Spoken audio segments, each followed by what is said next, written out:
All right, welcome to the Iron Sharpening Iron Show. I'm your man, Big Jack. This is where we prove we are stronger together, that if each one would reach one, we can all grow and glow. And today is just another beautiful day, and I'm super excited about this show. It's exciting to be able to come on live and be able to stand before you in the chat and everyone else that's going to watch this. We'll be live on YouTube, we'll be live on Facebook, then we'll run it through TikTok and Instagram afterwards. But we also are making sure that everyone knows that this show is open. It's a place where you can come and get a little bit more information about the guests that I have on the stage. So right now, without any further ado, I want to get there and introduce our guest today. So if you'll give me a second, we're going to put our guest on the stage.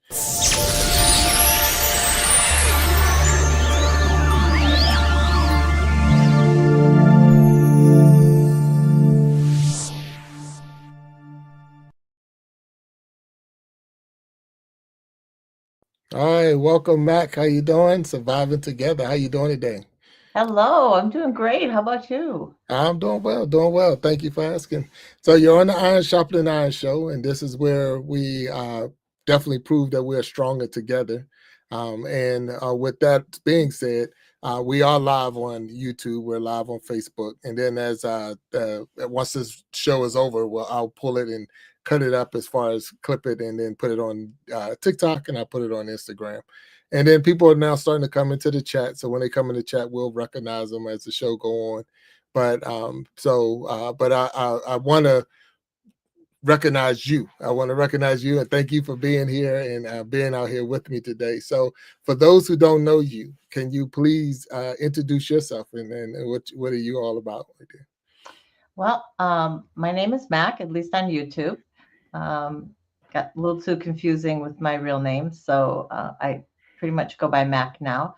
I run Surviving Together. It's what I'm known for on YouTube, and it is a safe space for trauma survivors to come together, create community, connect with each other on their healing journeys, as well as I provide trauma related education for all. So, Mm. anyone who's interested in just learning more about trauma, if they have a survivor who they're trying to support, they can come in and learn some information. I spent my first year really trying to cover as much basic ground as possible. So if they come into the channel, they'll find a lot of good trauma related information on it so far. Okay, all right. So that's so Mac, I'll call you Mac if that's okay. Mac, All yeah. right, Mac, okay. And that's a definitely a different it's not a niche, it's more it's an educational site in that sense, or like you said, a safe space. So that's definitely good work, and I will appreciate you and what you're doing. So if you don't mind taking us down your journey so we can see who you are. So let's say we were in your childhood days before you were 10 years old. Can you tell us a little bit about that? Sure. Well, I was born in North Carolina, lived there for just a short period of time. I was a welcome home from Vietnam baby. Mm, So, um, we moved shortly to New York, upstate New York. It's where I spent most of my childhood, living in different places there. Um, because of what I do, a lot of my childhood is defined by the childhood abuse that I suffered at different points in time. I didn't have just one perpetrator, I had many. So I kind of break my life up into that a little bit. When I was 4, when I was 6, when I was 11.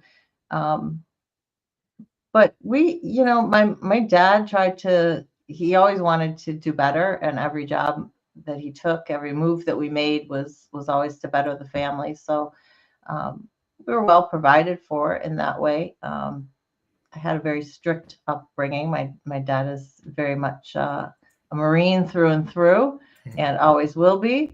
And so but my mom's a hippie, and so it's an interesting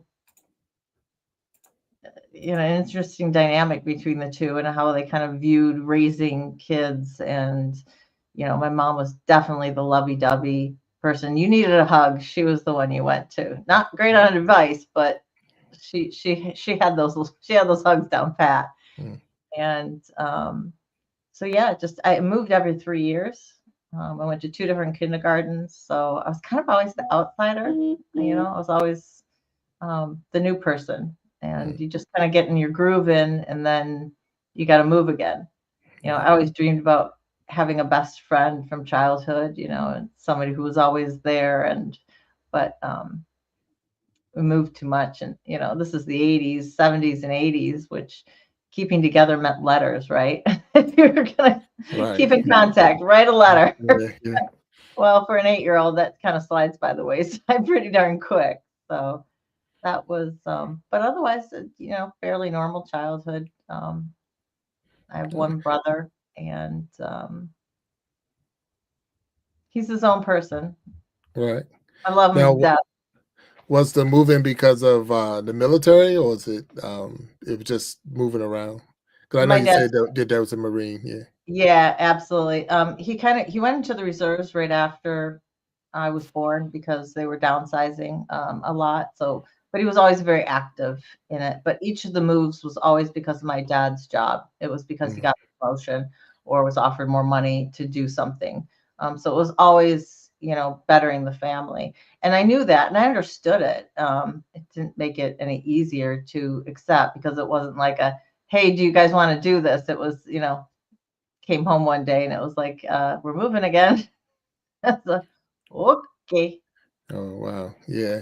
I can imagine that being like you say tough on a child because like you say you want to try to make friends and then it gets tough on. And I remember having my mom on the show and she's a military child, so Oh, she was saying that it was hard to say you had a friend back then because of the fact you were always moving every 2 to 3 years. You because of yep. orders, you were always Hmm. going somewhere, so you never really got to make that bond. So Yeah, that could be, it could be challenging for a child, especially when you're looking for that, that's the time you're trying to build those relationships and build who's the, and it's like as soon as you get one or think you got one, you move. And you're right, back in the 70s, we didn't have cell phones and internet and things like that. So if you wrote a letter, maybe they got it, maybe they didn't. He wasn't even sure. So yeah, it made it a little tough there. exactly. Yeah, because I remember even my kids, and they're 90s, but my son came home one day, one of my sons, and he came home with a notebook paper. He had a sheet of notebook paper and it had like 10 names on it. Well, 10 numbers, no names, all numbers. So he had phone numbers for everybody from his class. And I'm like, well, who's who? He like, I don't know. I'm just gonna call him and whoever answers. I said, no, we're not gonna play that game. So that was his way of trying to. He had the numbers, he just didn't have any Stay names. So connected. like, yeah. So just putting all that together. So when you're young, you just don't realize that it takes. You got to have all of that. Like okay, Right, yeah, right, yeah, right. yeah. He just Now it's didn't like, have it what's yet. your TikTok handle? Yeah, yeah, right. Yeah, now it's Okay, now they don't even ask your name, right? It's just like, what's your Instagram, what's your TikTok, so yep. and that's even in dating. They don't even talk to the person like, hey, what's your Instagram? What's your TikTok? Like, that's Right, crazy. right. Yeah. So yeah. But that's great. So now we're moving on. Your teenage years. How was that? You were still in New York, or I was in a teenager? No, I moved, well, my early teens, so from 11 to 13, 10 to 13-ish. I moved from New York to Iowa, Mm, and that was a pretty big culture shock for me. I went in my class again, you're trying to make friends, and the only thing I had going for me, I had really no social skills. You're moving all the time. I never had anybody really teach me social skills. I didn't make friendships real easily. The only thing I felt confident in was my brain and that I was smart. But mm, what I didn't realize is when you talk about that as a kid, it comes off a lot of times as I'm better than you, or, right. I'm trying to Yeah. make, and it wasn't the case for me. I was just trying, it's like the only thing I had to offer. I talk about space or I talk whatever. And just, Right. um, so when I was when I lived in Iowa, and at the time Sioux City was a very small city. It's way way upper northwest on the border in Iowa. It was a fairly small city, so I ended up getting into Taekwondo at the time, and that was Mm, my first entry into martial arts of any kind. But I found that I was good at it, and I really, really liked it, and that's probably what saved me during those years. mm, During that time, I also revealed my abuse to my mom, who it's not that she didn't believe me, but she minimized it. She tried to brush it under the rug. And yeah, I know now I was mad at her for many, many years, but mm. I understand now she didn't have the tools to deal with it. That Yeah, generation, they weren't taught anything, and they weren't taught to teach you better coping skills or anything of that nature. And it just wasn't built into her psyche, I guess, right, to know.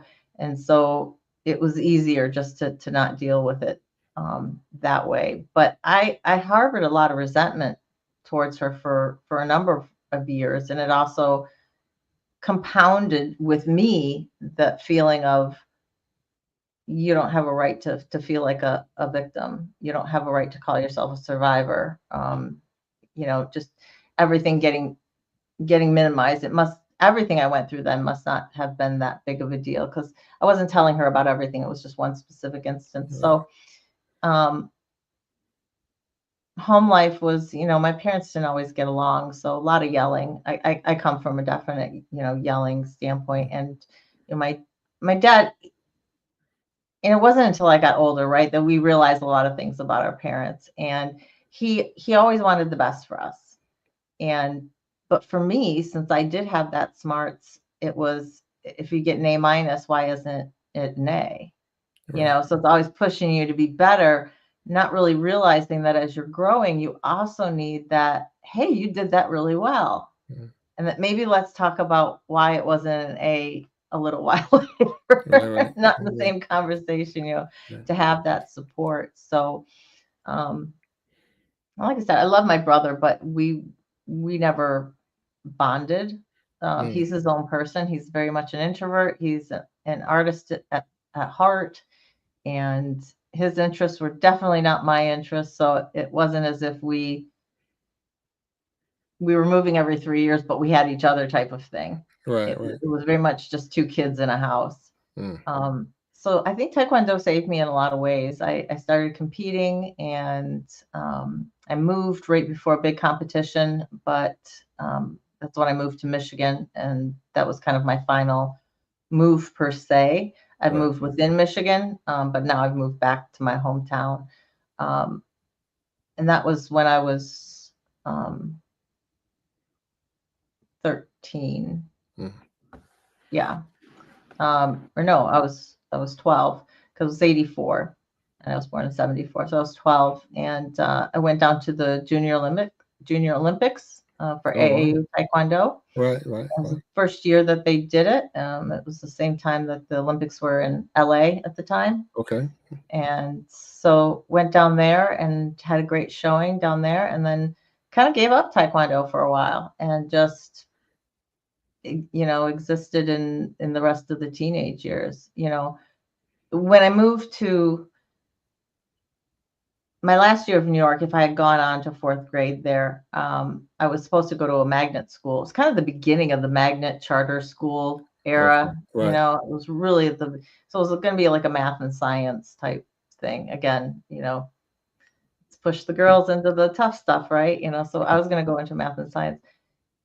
When I moved to Iowa, it just so happened that the book that they used, and I still remember it as bright as day. It was this purple book, and it had said medley across the top of it. And they handed it out the first day of school. And I went to the teacher and said, "I'm sorry, I just did this book."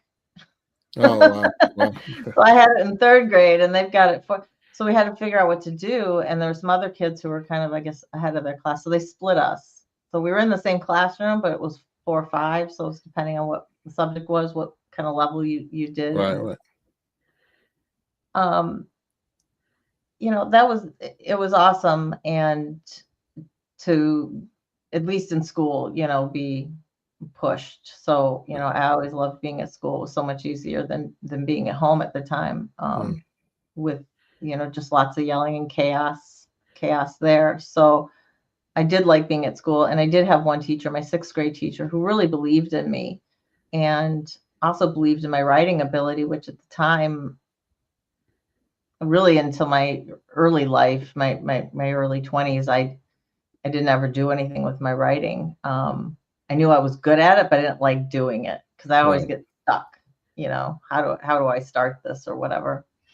But she really believed in me, and she was the first teacher who ever like gave me a little gift when I was leaving my last day. And I remember it as clear as day. And she wrote a little note in there, just encouraging me as a person, Mm. and that meant a lot to me. Being seen, really being seen for who you are and for the potential that you have for the future, and having somebody speak to you like that as a young person, a 12-year-old, that meant a lot to me. Right. And I think that really did help me when, after I moved, then, um, and getting involved in the school district here, they very much had accelerated programs for kids who were at that level. So it made me even more confident in that, and that's the kind of the crowd that I fell into. So for the first time, I still know people who I met in 7th grade. Oh, They may wow. not be great friends with me, but I actually still know them. And to have gone at least from 7th grade through 12th grade with these people, which for me was a godsend. So we all we were just kind of all in the same classes every year. So definitely I fell in with the book nerds and the kids who were taking all the Right. advanced classes and things like that. But it gave me my people for the first time. Right. I didn't have that, growing up when I was moving all the time. And so the first time, it's like 3 years later, and I still know these people, and I still see them in my classrooms. Um, I still didn't make friends really easily.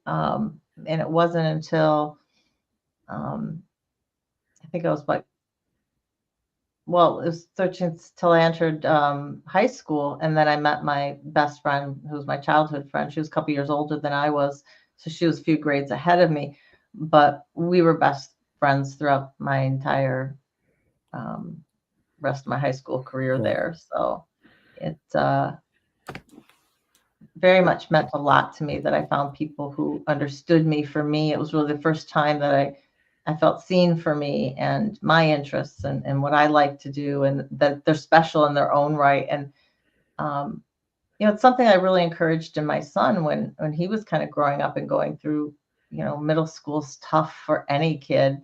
And it was one of the reasons why, when I knew I was having an impending divorce, I just knew that was going to be coming on. I had to make a decision. He was going to be entering kindergarten, and I needed to make a decision. Do I start him in a city that was about an hour south of here, or do I move back home and see if I can keep him in the same school district?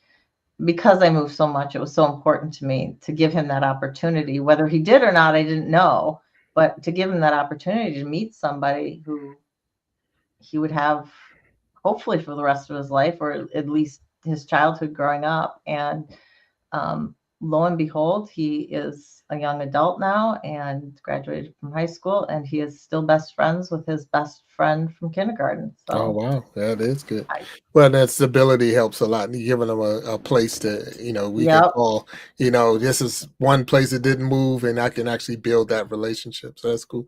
So let's take a quick pause. We're gonna recognize the people that's down in the chat, and then got a absolutely. couple of commercial breaks, and then we're gonna come back. So I see Cindy Lifestyle and More is out there.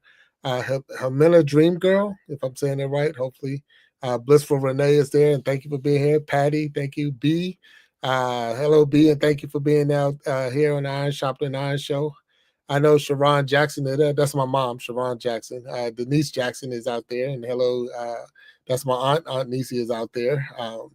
I think we said Blissful Renee. Keep going up the list and try to make sure we hit everybody if we can. One name I can't say, and if I'm gonna work on it, so it's Crew Mail. I hope I say Yep, it right. Yeah, Krumel, he's one of my Crew. mods. All right, so Cromel, he's here, and thank you for being here. Marcus Jackson is here. That's my youngest son. Say hello, Marcus, and thanks for watching the show. Captain Johnson in the house. Thanks, Captain Johnson, for being here. Gen X Effect is here. So Shine Dig is in the house. So that's good. So we're here on the Iron Sharpening Iron Show. We got Mac here. We're going to come back and we're going to get a little deeper in some high school years real quick, if you don't mind. And I'll be right after this commercial break. So give me a second. We get the commercial going. Get ready for the ultimate live experience. Join us on stage where music, poetry, and comedy collide in a night to remember. Top musicians, spoken word artists, and comedians come together for a unique and unforgettable show. From soulful melodies to side-splitting jokes, this jam-packed event has it all. So sit back, relax, and enjoy the ride as we bring you the best of the best in this one-of-a-kind performance. Are you ready for the next We Be Jammin' Live?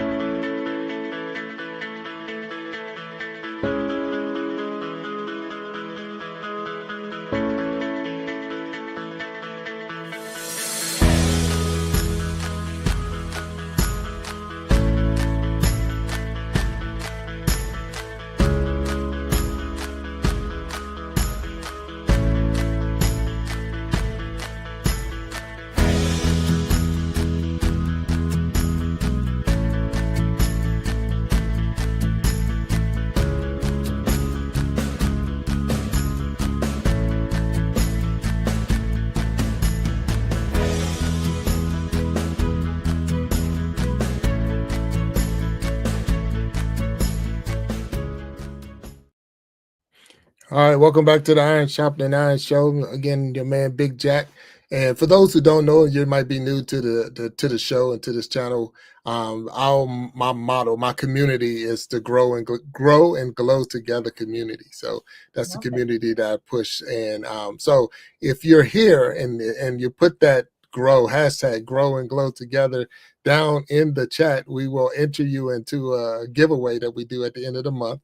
So this is your opportunity to get your entry in. So put your hashtag grow and glow together down in the chat so we can get you on that wheel. And we normally do it, or we're going to do it during the We Be Jammin' Live. So you've seen the ad or the commercial. So We Be Jammin' Live, and that's the last Saturday of every month. We get musicians and poets and comedians. We get on the stage. We have a good time. And so it's the last Saturday of every month, starting at 9 p.m. Eastern time.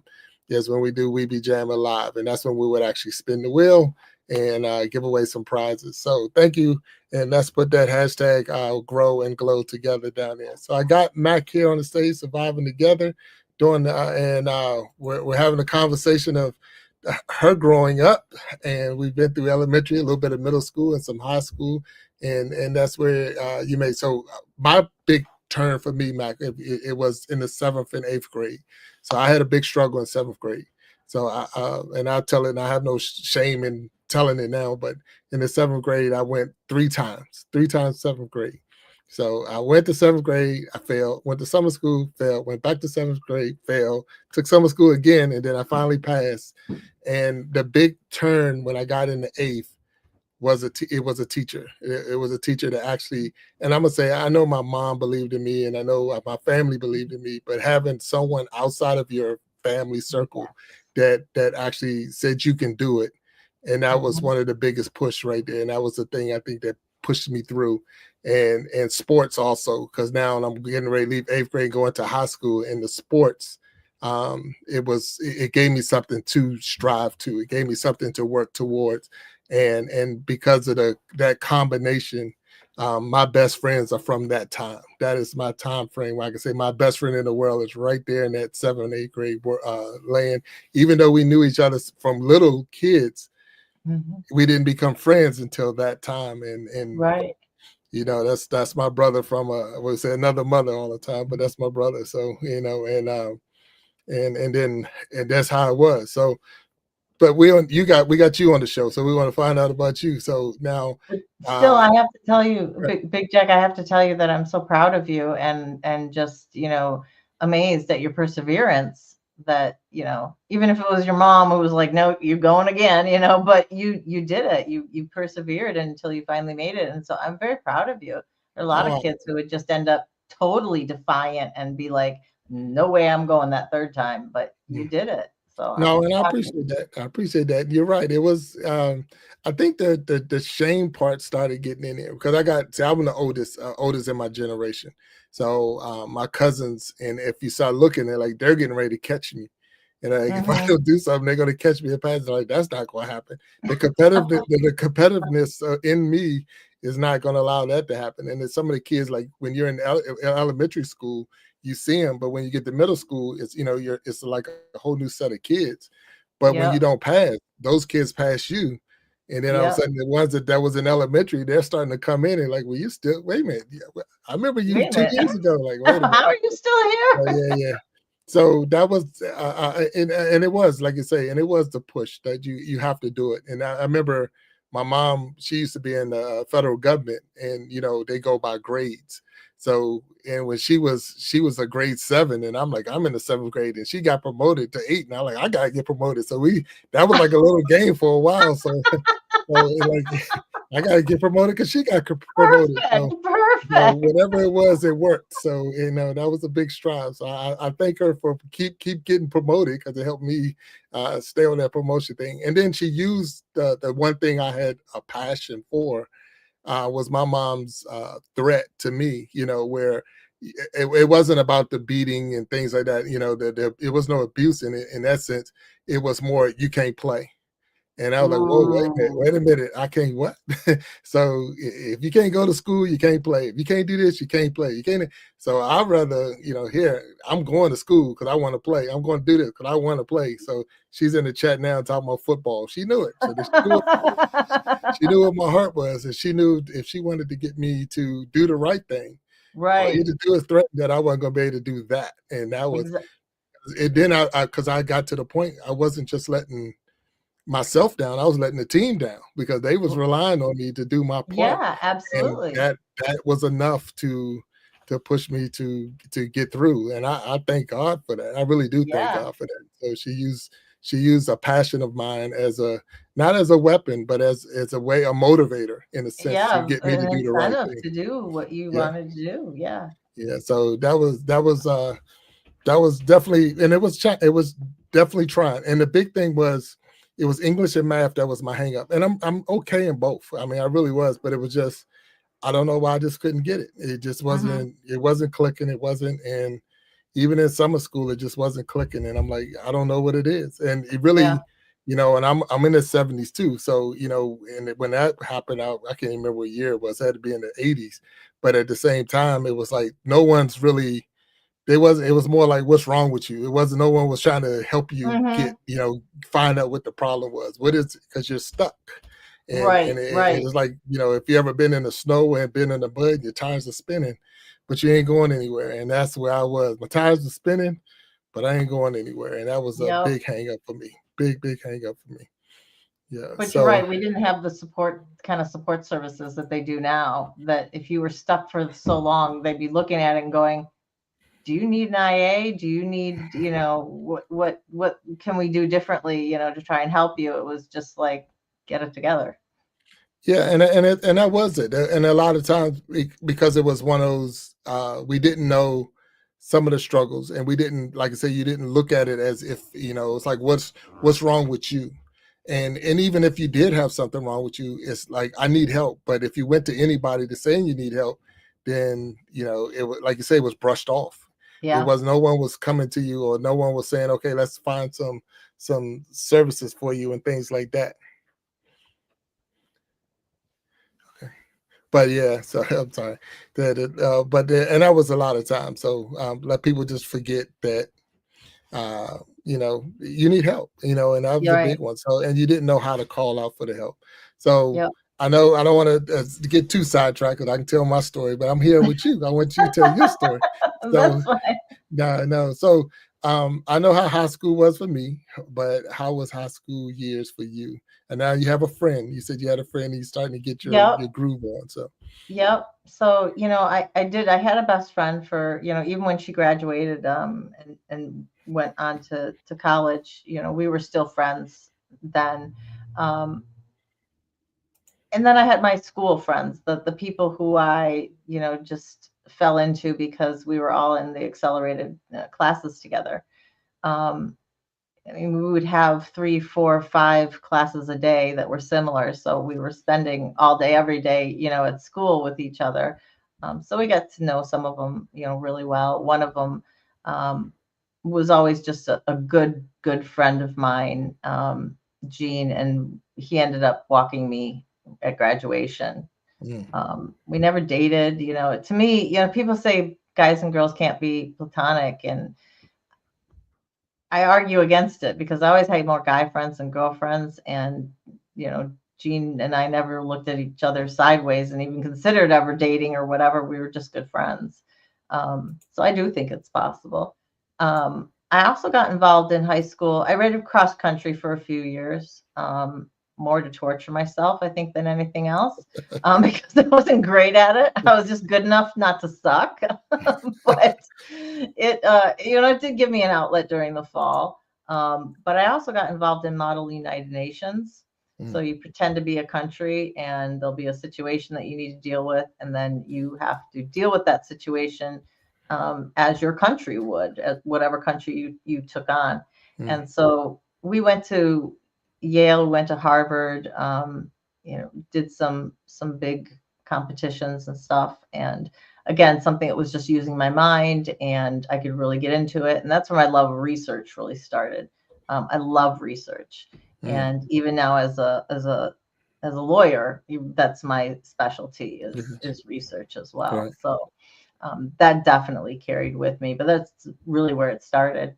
And I graduated high school. I knew what college I wanted to go to because of my friend Gene. His family had gone to this small liberal arts college, Kalamazoo College, which is just about an hour south of where I was living.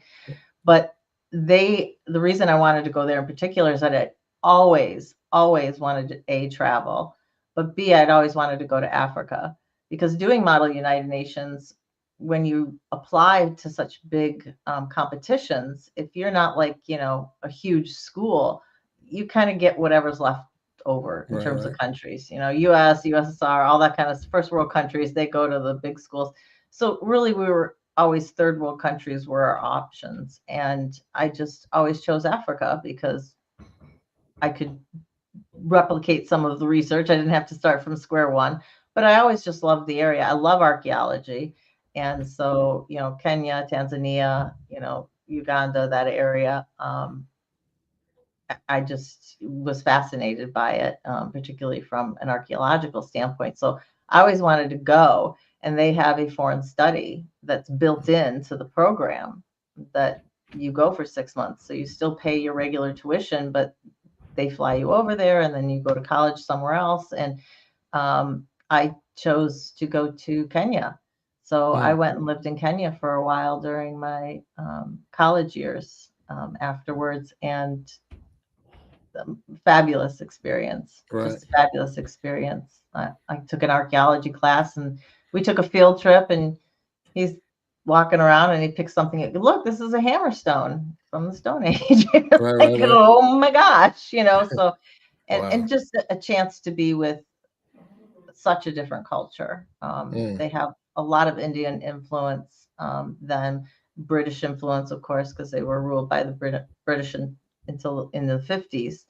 And then just East African influence. And I made some really great friends there. I met a lot of wonderful people, got to travel part of the country, and would encourage anybody, if they ever get a chance, go to some place that you don't think that aren't your roots, like if you're Italian, don't be I'm going to Italy type of thing. Go to somewhere totally different.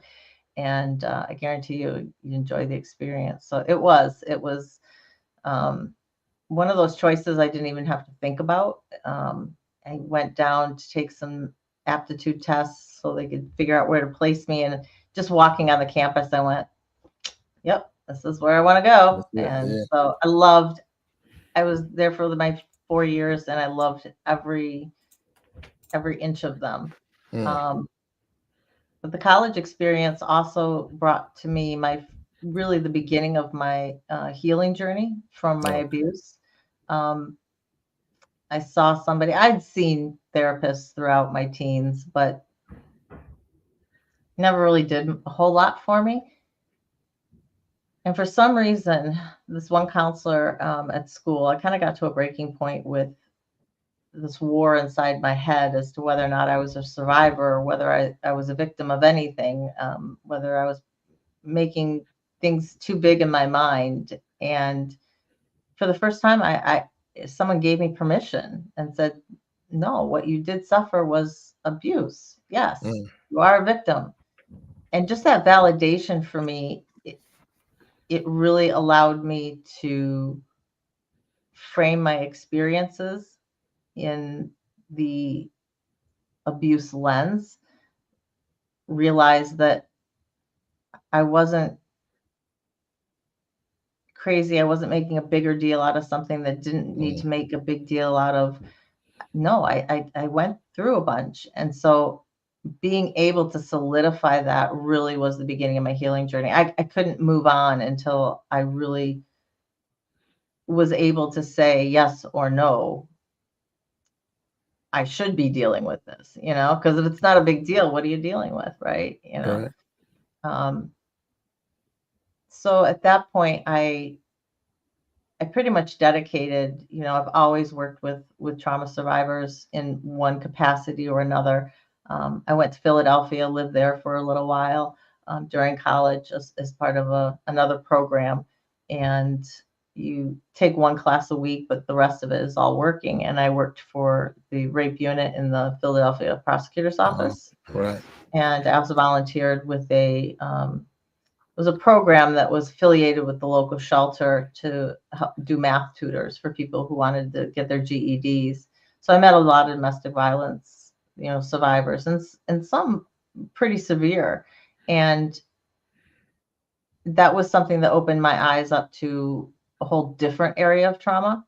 I didn't have domestic violence in my family. I didn't know anybody who had it. It wasn't a way of life at all. And to listen to these women and hear them talk about it, and realizing how similar their trauma was to my trauma, even though it was so different. I should say the trauma effects were so similar. That really started me kind of down the thinking about trauma on a bigger scale. Right. That it encompasses more than just sexual assault. That there's so many different kinds of trauma, and realizing that there's trauma. There's the big T trauma from war, natural disasters, school shootings, it's those singular events that are just like boom. But there's also little T trauma, where it's trauma that accumulates over time, whether that's from bullying, whether that's from, a domestic violence situation where it's, just kind of grows little by little, or severe abuse or neglect. Can also, as your childhood, as that all piles up, you can end up suffering severe trauma from it. Right. So I learned a whole lot, and that was just kind of on my personal journey, just starting, for me as a researcher, I've got to gather all the information first, right? So I just continued to try and work with people, or do things that expanded my knowledge in the area, because it was important to me for my healing, and helping others in whatever way I could. I found such great joy for the first time. I didn't come from a family where we volunteered for things, we very much were just, everybody works, everybody's just trying to make the best of themselves, and we were just the four, right? The extended family was always somewhere else, not near us. I never grew up with extended family close by. So for the first time, I was really feeling the joy that there was in being able to give back. And even when I was working at the prosecutor's office, I would do various things, and I worked a lot with their victim witness unit, and the people were coming in as the witnesses for the crimes, or the families for the crimes, and seeing through things through their lens, and how the trauma affects them, and how much it affects not just us as the survivors, but it has a ripple effect, and it's going to affect those around us, not only because of how we act or react, but because of what it means, for the rest of the family. So I loved my college years. Absolutely loved my Right, college right. years. And I got married right out of college. I had been dating the same person since I was a senior in high school, and we got married, and I kind of spent the next 94. I spent the next 4 years kind of just floating around, just working a regular job and not really knowing what I was going to do with my life. I was like, I got married because we dated for 5.5 years, and we always said we were going to get married. So let's get married, right? Not thinking too much beyond that. And so for the first time, I was like, I didn't have anybody to tell me what I should be doing. It was always graduate college, graduate college. Right. That was, my dad was the first one in his family, and he's the oldest, to go to college. And so that was important for both of his kids. And my dad, my brother was like, well, and I'm an artist, I don't do well in school. He's like, you're going to art school. You're going to college. So he did. He went to an art college, but I got done, and then I figured, I'm like, I don't know what to do now, and I had always thought about being a lawyer. I'd always loved prosecution. I really thought I would go into criminal prosecution. So partway through, it was my husband at the time. He went to the school, and he did the interview for me, and checked out the school and came home with the papers and said, here, enough's enough. You're floating, you need something that's, if you're going to go to law school, we're having kids. What are we doing? I'm like, I'm going to law school. So, and we also took a vacation there at the end of my first year of law school, and went scuba diving for the first time, and fell in love with that, and fell in love with the Caribbean, and my love of beaches just deepened. Right. Okay. And so I haven't been scuba diving in a long time, but I absolutely, absolutely love it. There was a period of time during my law school I was commuting quite frequently down to the Caribbean, because I ended up meeting a friend who had a condo down there. So anytime I got free time, the flights were cheap, really cheap back then. And if all you had to do was pick up the cost for your flight, that was worthwhile. Right. And the dive shop let me dive for free. So it was a great Oh wow, experience. yeah, that sounds like I don't know. I've never done it, so I can't tell you what it's like, but it sounds like it's cool. Like all I do is get there, and everything else is taken care of. And then everything, right? Yeah, It was, yeah. well, I tell you, on that first trip, I didn't actually scuba dive. I'll free dive, which is just holding your breath, Right. but I would not scuba dive. And it wasn't until after that I took the classes, and then the next trip I actually went and scuba dived. Scuba dove? Is it scuba dived or scuba dove? I'm gonna Not say really nah. sure on Yeah. that one. I don't know if it's dove. I don't know. So yeah, I'm gonna go with But dive. We're gonna go with dive. So yeah. yeah, it was being underwater and having to breathe through something else, like just breathe through my mouth, that I wasn't able. It took me a few tries when we first started learning to be able to be comfortable with that. Once I got okay with the respirator and was able to breathe and do that, then I found that I absolutely loved it. But it was Right. kind of a mental mind shift to be, this is my lifeline. Yeah. And diving. But so I found I loved, and law school is it's not for the faint of heart. It's all encompassing. It really does take over your life. I didn't have summers off or anything. It was 24, 3 years all the way around. And I even went into the very first one that we did. They put on a workshop about divorces in law school, and it was mainly for the partner of the person coming in, saying, listen, you've got to expect you're going to take second place to whatever they're doing, because it is just all encompassing. And unfortunately, my husband and I didn't make it out whole. Made it a couple of years, I think, after I started working for government agency here in Michigan, and We made it a few years afterwards, but it became apparent that we just really grew apart. And he was very resentful of the fact that we couldn't do things when he wanted to. It was always on my schedule. And it wasn't because I was being mean. It's just because that's what it is, Right. with law school, that has to take precedence, right? Um, so unfortunately that marriage ended.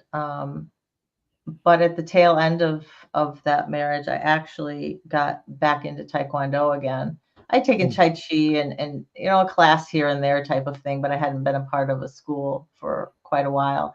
But I met somebody who I enjoyed how he ran it. I enjoyed him. I believed in him as a master.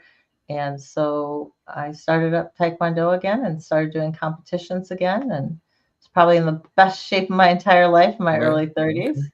And yeah, that lasted for probably about 3.5 years. And then I blew my back out and had to have back surgery. So that kind of Wow. ended that career. And I want to get back into it now. It's been over probably 15 years now, but and I was just going to, but then COVID hit. Oh, okay. And then the small schools that were around here have dried up. So there's a couple bigger schools, but they're, it takes a half hour to get there. Then you've got an hour and a half at the studio, an hour home. That's 3 hours out of my day somewhere. Trying to fit that in is like a little difficult right now. So Right. Yeah. I haven't gotten back into it, but I definitely do want to at some point. It's not off the table for me. Right. So I'll do it again at Yeah, some point. that's But good. yeah, I started doing that again and really, really enjoyed it. And I can continue on with what happened after that, or you can ask a Yeah. question. Well, no. Look, I'm caught up into the story, so I'm good. So look, Okay, Mike, we're gonna definitely make sure we recognize the people that's in the chat, and then we got to drop a please. couple of more commercials, and then we'll come back and discuss some more. Because look, Sounds I was great. caught up into it, so for sure. So creating changes in the chat. So how you doing, guy? What's going on? The Aquatic News Network is there. B 2075. She posted it out there. She's almost time. B almost out. Blissful Renee is in the house, and thank you. Cruz, that's it, right? I'm missing a Crew Amel. Say his name. Crumel. Yeah. Cromel. Okay, I'm getting it right. Sean Digg is in the house. B the big red farmer is here, and thank you. Simply YouTube is in the house. So how you doing? And thank you for being here with us on the Iron Shopping and Iron Show. So I got Mac here, and I think I've seen Destined to Recover is in the house. So how you doing, Destiny? And Patty's here. So Sharon Jackson is here. And then it's more people in. I don't want to make it go up, but so we he was telling the story, and it was funny because I tried to snorkel when we went to Hawaii. So I was going to snorkel. So we got on put the tube in your mouth, and you got the flippers on your feet, and I got in Yep. that water and drank half of the Pacific. So it was like it didn't go well. So it didn't make sense. And it was funny because my son, my younger son, he took to it like a dolphin. He'd all in the water doing it. And I'm like, I'm sitting there holding on to the ladder of the boat like yeah. It was crazy. It was crazy. So I'm like, okay, yeah. So this is not for me. And I could not get the concept, like you said, of having a tube or something like, Yep. breathe through the tube. And like, there's nothing natural about breathing through this tube when I know that it's just like a big straw. I mean, Yeah, everything is just, exactly.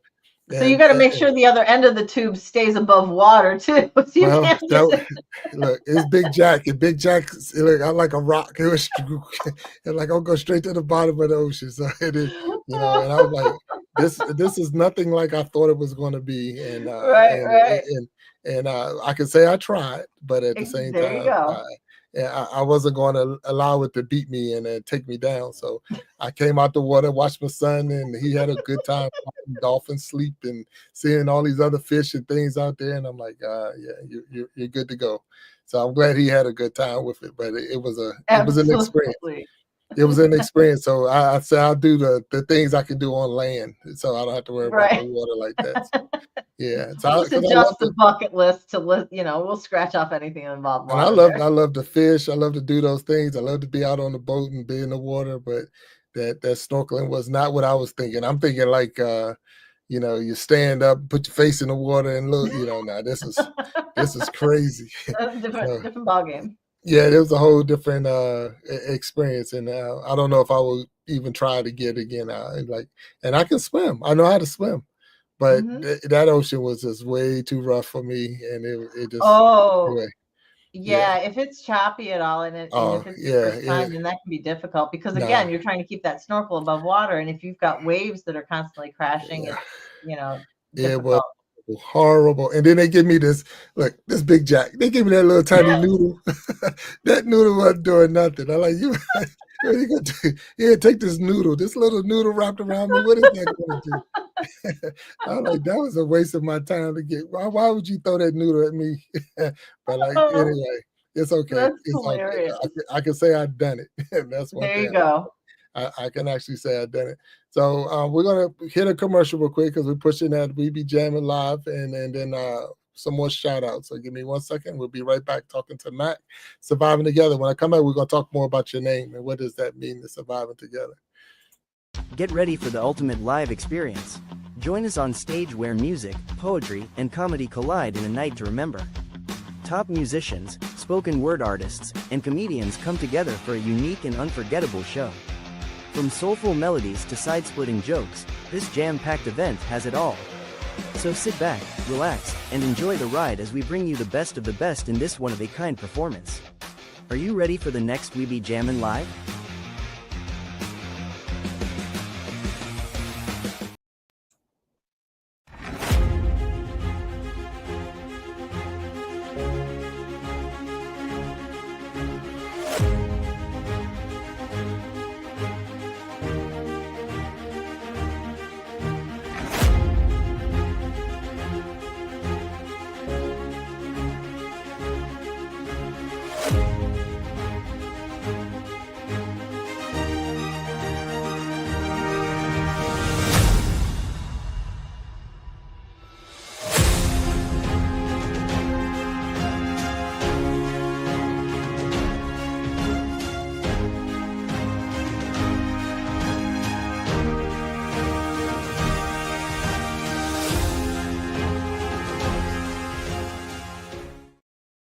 All right, so welcome back to the Iron Sharpening Iron Show. I got my guest Mac, Surviving Together. And Mac, I'm gonna ask you, what's in the name? What does Surviving Together? What is that all about? Well, let me give you just a quick backstory. So in getting back into Taekwondo, I ended up meeting my second husband, Mm. and so got married and blew out my back shortly after. Then I ended up having my son, and at when he was 5, had to make a decision about staying in the marriage. It ended up being an alcoholic marriage, Mm. so we had our share of difficulties, and I ended up moving um, back up to my hometown and decided to start his and my life kind of anew here. Um, at the same time, I lost my job. Um, and of course, I lost my home because I moved from the house that I owned in with my parents temporarily till I could kind of sort things out and figure out, where I was going to live up here and whatnot. So I really had a mental break then in about 2011. Just completely shattered my world. I lost my husband, I lost my job, I lost my home. I'm moving back in with my parents. My dad and I don't see eye to eye on parenting. It was a really difficult time, and I kind of looked everywhere to help myself, trying to piece myself back together. I knew talk therapy didn't work, but volunteering really helped me. And that's what I volunteered for the YWCA and helping sexual assault victims there, and just still trying to keep into with what I knew in terms of volunteering and helping. And it came to a point where I entered a channel that was an addiction channel. I was trying to learn more about at that point it was my ex, but about his condition, about alcoholism and why he did what he did. And I won't say it made child rearing with him any easier because he still went through, all his struggles that he went through. But knowing why he was doing it was helpful for me in crafting answers to my son about different situations and things that came up. And what came out of that is I found a lot of people in the chat in the community there. Trauma underlies a lot of addictions. They guess up to 65 to 85% of people who have an addiction have some form of trauma in their background. Oh. And a lot of people had suffered SA and were talking about it in the chat. And I'm like, okay, this is an area that I can help with. This is something I know something about. And I've been batting around kind of what was my next step in being able to help. And I said, hey, if I started a channel for sexual assault survivors, would you guys join? And so many people said yes that I said, all right, that's what I'm going to do. So in January of last year, I created the channel, and in beginning of February, I hit live for the first time. And when trying to come up with a name, I wanted to emphasize the fact that we are survivors. But my whole purpose in having the channel was to create community, was to give people the opportunity in the chats, which is why I only did lives for a long time. I didn't even have any videos posted except for a few short videos about my story and introducing myself and introducing the channel. It was strictly lives because I wanted people to be able to come in and connect with each other. Nobody has to tell their story on the channel. Nobody has to say whether they're female or male. They can lurk. But for the people who did want to connect, who did want to know that they're not alone in this, that's what really I was thinking about when I went into the name. So surviving together truly is that we need connection. Like you said, we're better together. Yeah.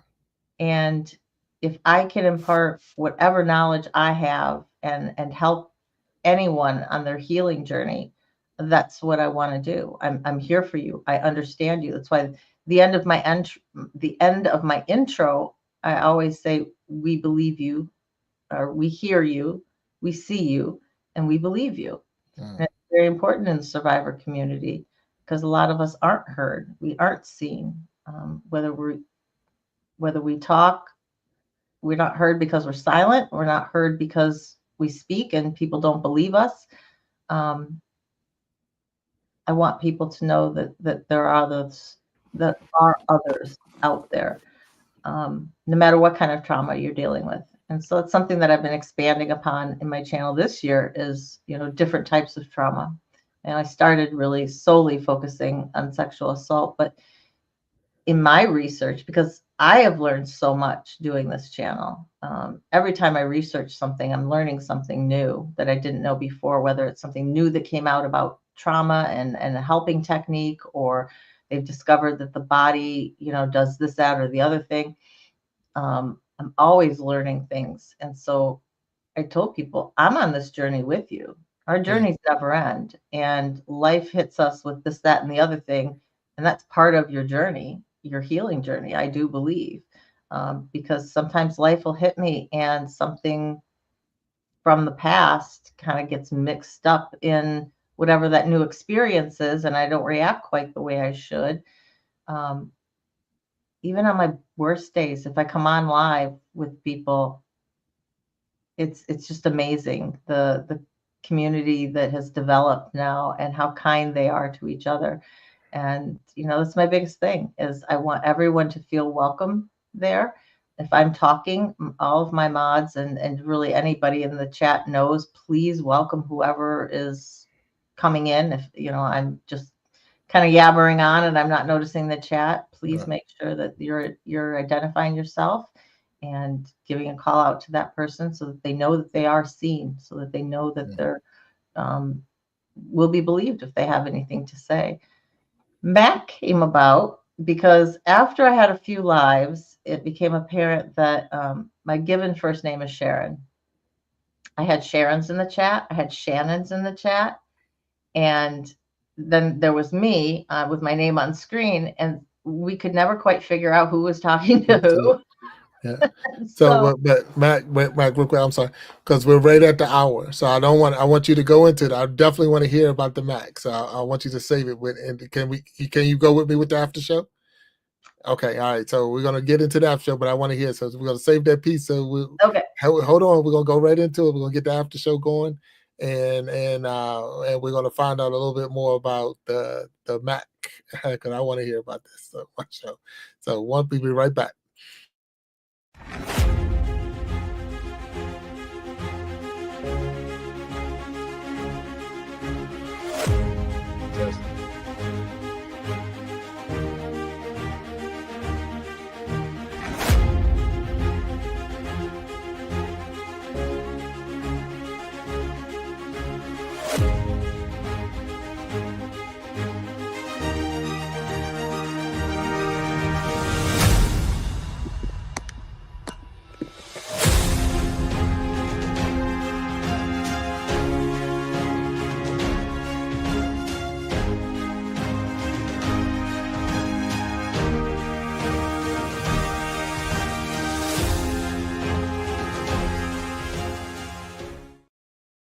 All right, we're back. The Iron Sharpening Iron Now after show. We got Mac on the stage, and we got, I need a name, so we don't know what to call this person down here. Hello, but we got Walt, my man Walt's on the stage with us for the after show, and Walt, I know you've been probably listening in the background. You've been hearing, okay, so we can talk. And Mac, this is Walt. Walt, that's Mac. Surviving together. Pleasure to meet you, Walt. Pleasure to meet you. I'm I learn something every day, so your resilience is amazing. So thank you for sharing that. And Big Jack, thank you for inviting me, and thank you for getting into the after show. And now I can see how Mac came up with a name, and maybe I can there it is. So Mac was sharing with us how she got the name, or how they got the name Mac. So if you can go ahead, Mac, and I thank you for taking the pause so you can share with us how we got there.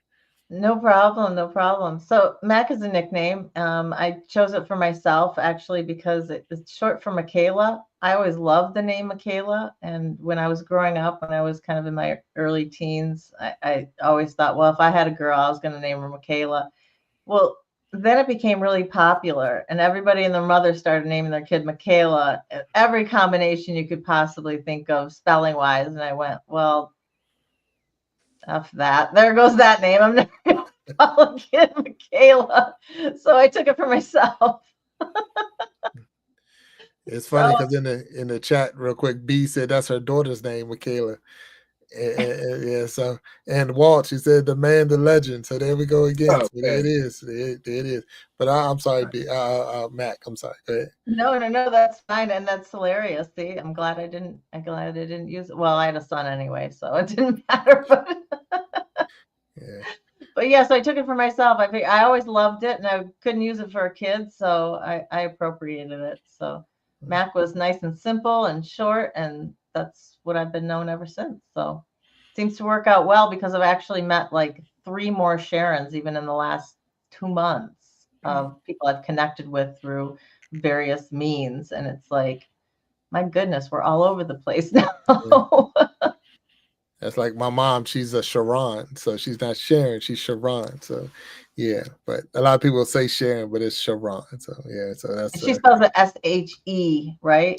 Shearon. Yeah. Oh, okay. Yeah. So it's even more. Mm-hmm. Yeah. Yeah. So yeah, but so I can.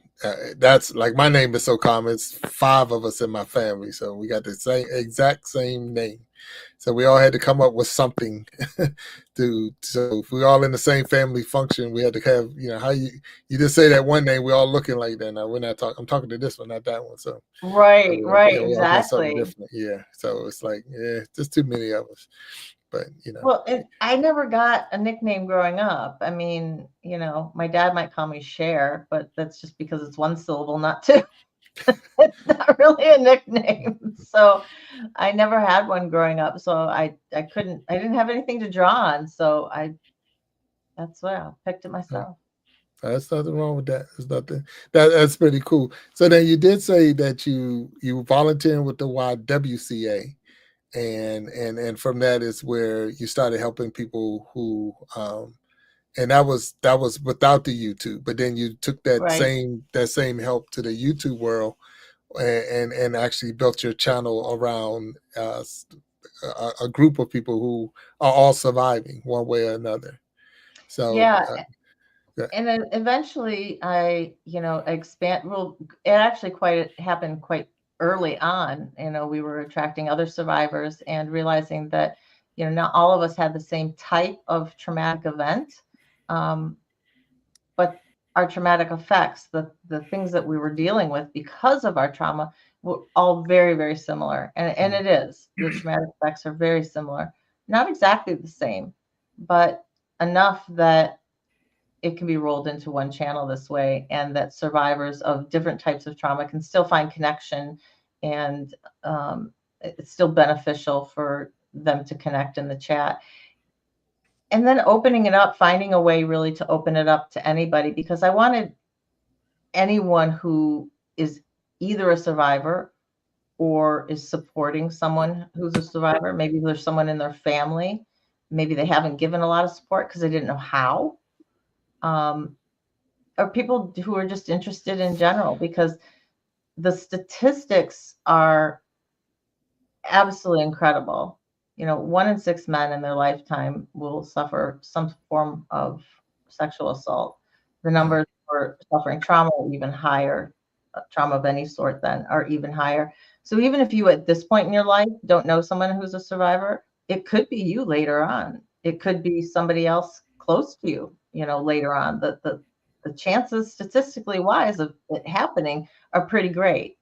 So that's when I really started looking into just providing trauma related content and some education on anything.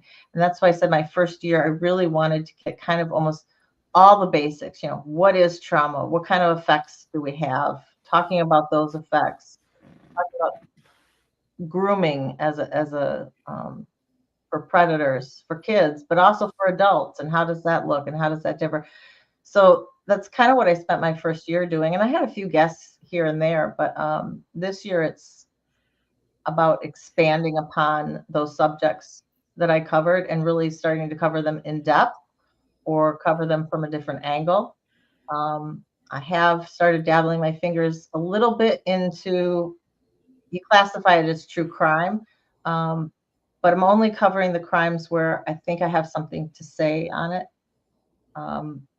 May start a different channel with all of that type of stuff. I don't know. It's relatively new. That might be out there.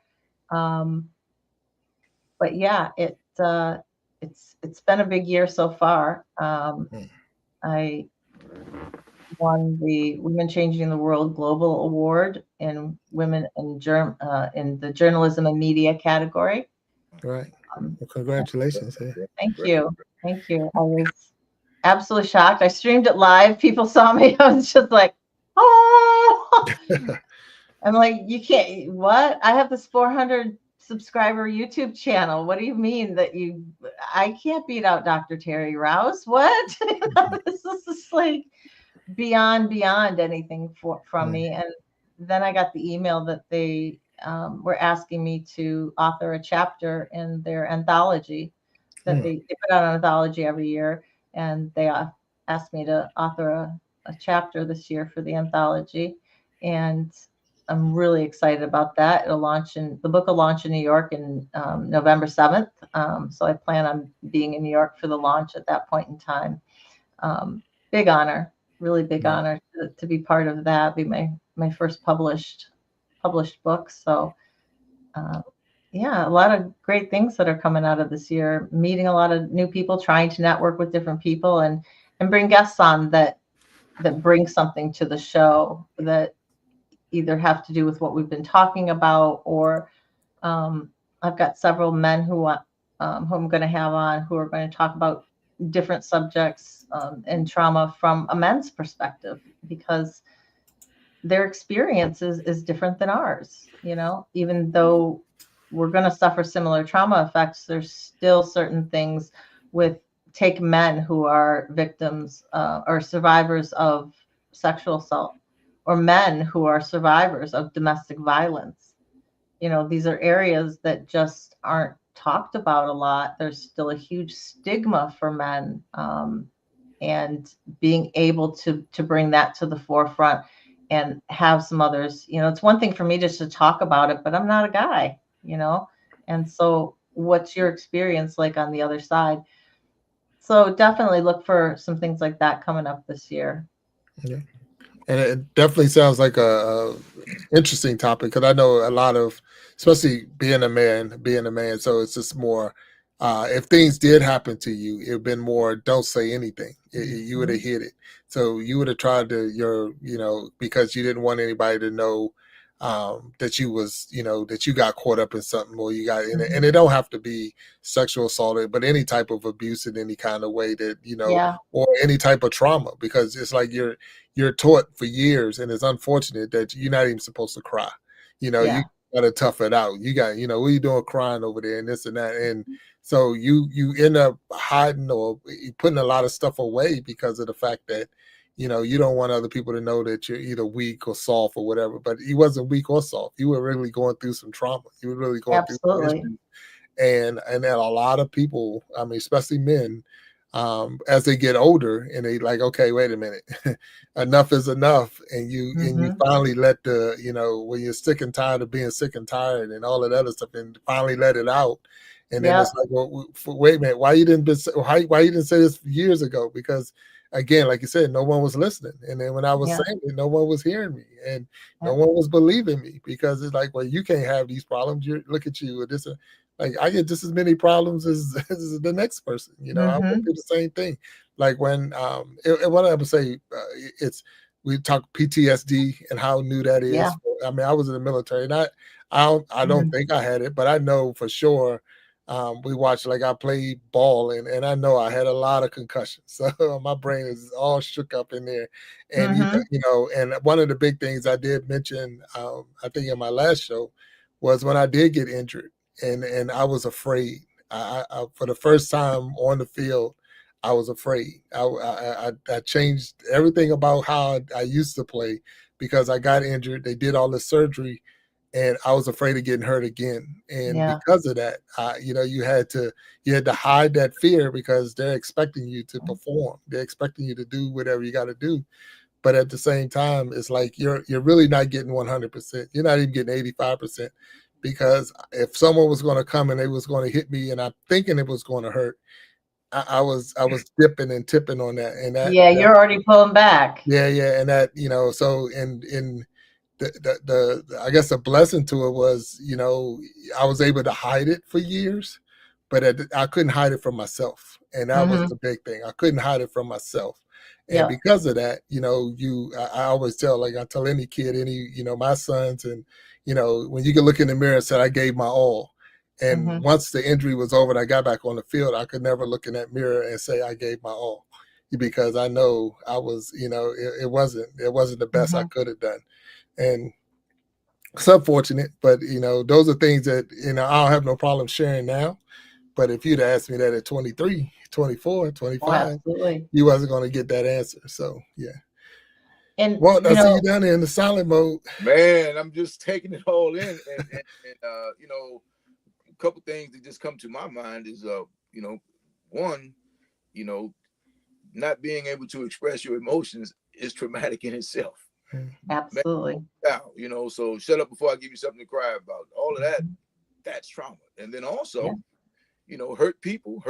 I mean, basically people deal with you the way they know how to deal with you. And then you realize that this person is dealing with unaddressed trauma through their life, through their lives. And then as far as the sexual assault piece goes, especially with young boys and women, because that happens a lot too. I mean, it's kind of a sick joke, but it's like, oh man, I wish my teacher would. That's the societal joke. Not funny, to a person who's been victimized.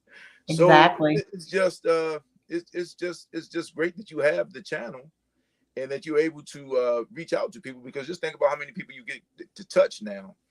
you know, as opposed to just walking into a room at the YWCA. I mean, you get to touch all over the world. So that's another one of the great things about the internet and social media. So, and your name, of course, is very inviting. So that's pretty cool. So, you know, Mac is nice, but surviving together is just like that says it. I mean, that's a great mark, you know. So I'm just taking it all in. It's just amazing to me that again, you know, it's just we're having these discussions of things we're reiterating what we already know, but you don't know how widespread these things are until you talk to people who you have nothing in common with, you know, no connection to, and then you hear that more people are going through this than you realize. So that's why 100%. I'm quite for that. Thank you for sharing that. Yeah, that's a tough one. And that is right there, Walt. That is what allows you to open up, because you're hearing someone, I don't know this person. So this person don't have anything to hold against me. Where it might be harder to open up to a family member, because that's the talk of every dinner, every family function, this and that. Here, I can share this information with you. And when the show is over, I might not even go back to your channel, but I at least got it off my chest. Where if I said that to even a friend, you know, you think you got some good friends until you tell them something like, you know, hey man, can I talk to you? Yeah, I want to talk to you. You know, this is da da da da, and all of a sudden now they're looking at you funny, because I think, you know, that's back when a lot of people were in the closet, homosexuality and this and that, where you couldn't let nobody know that that's what was going on, you know, and it's like. What do you mean? But it's like I had to hide that from you, because if I'd have just told you how I felt, would you still be my friend? Would you still be around me? Would you still be on the same team with me? Go to this and that, because you're thinking, you know, I'm still the same person I was before. But at the same time, you know, because I exposed myself to you, and now all of a sudden, you know, I got this big scarlet letter across me or whatever. So yeah. I used to have that conversation with a cousin of mine, and you know, he was openly gay, but he was one of the toughest guys I knew, because imagine regardless, who wakes up and chooses to take that kind of abuse? Think about that, right? So think about how tough you have to be to do that, to come out of the closet or whatever your situation is, even if you're getting abused. Like for men, since we were boys, never hit a girl, right? And girls would hit you in the eye and nose because they liked you, right? I mean, that's what, you know, think about it. But we as young men, we are raised to learn how to take care of a woman, and women are society. I'm generalizing here now. Right. Are raised to learn how to be taken care of. So anytime a man talks about how he feels, a lot of time he's deemed to be emotional. But if you're fighting the world on a daily basis and you come home and can't find peace at home, think about how frustrating that has to be to a man. And we all know someone who is in that boat or who has been in that boat. And I just think that to be able to have a conversation and to be able to verbalize your emotions as just as a human, I mean, just as an employee, as a consumer, as anyone, that's the start of it. Because once you say it out loud and define what you're going through, then you can work on fixing it.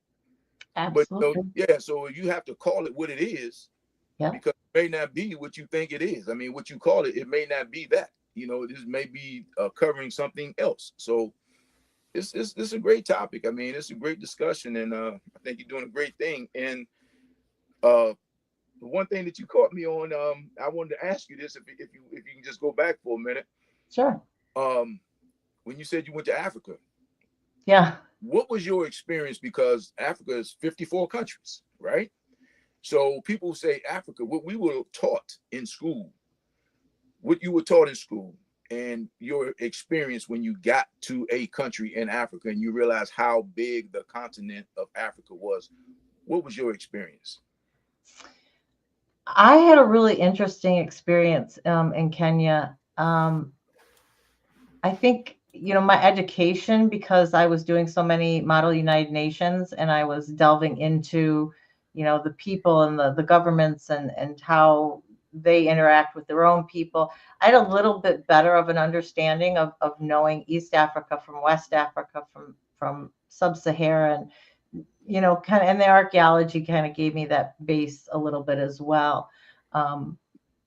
Realizing how ancient the place was, right? How just many structures there are from so thousands of years ago that are still, you know, you live in America and something 100 years old, something 200 years old is like, oh my God, you know. Right. I did a day over in Brussels, in Belgium, on my way to Nairobi, and I sat in a 900-year-old church. Wow. And to me, that just was like, That's you still know, just realizing, you know, it's one thing to read about the history and stuff. It's another thing to go and sit in it. And so that was one of my things when I went to Kenya, is I really wanted to feel the history of the place. You know, it has such a rich archaeology in it. Lucy, for a long time, was considered the oldest hominid that they had found. She's at the National Museum there in Nairobi. I went and probably stared at her for 10 minutes, just amazed that I was in this presence. right. And to see the rest of the Nairobi Museum was incredible as well. You know, I did go on a couple safaris just to see wildlife in the wild, which is fabulous as well. And the fact that I was there for school meant that I was meeting kids from all over Kenya, because the schools are all state run or country run. So people would come from everywhere to come to the college. While I was there, actually just a few weeks after I got there, there was a march protesting the firing of the dean of the law school, which was connected with our college. Mm-hmm. Because of it, they ended up shutting the school down. And they said, nope, we're not having this. And they shut the school down, and they brought the military in, and they kicked everybody out of the dorms.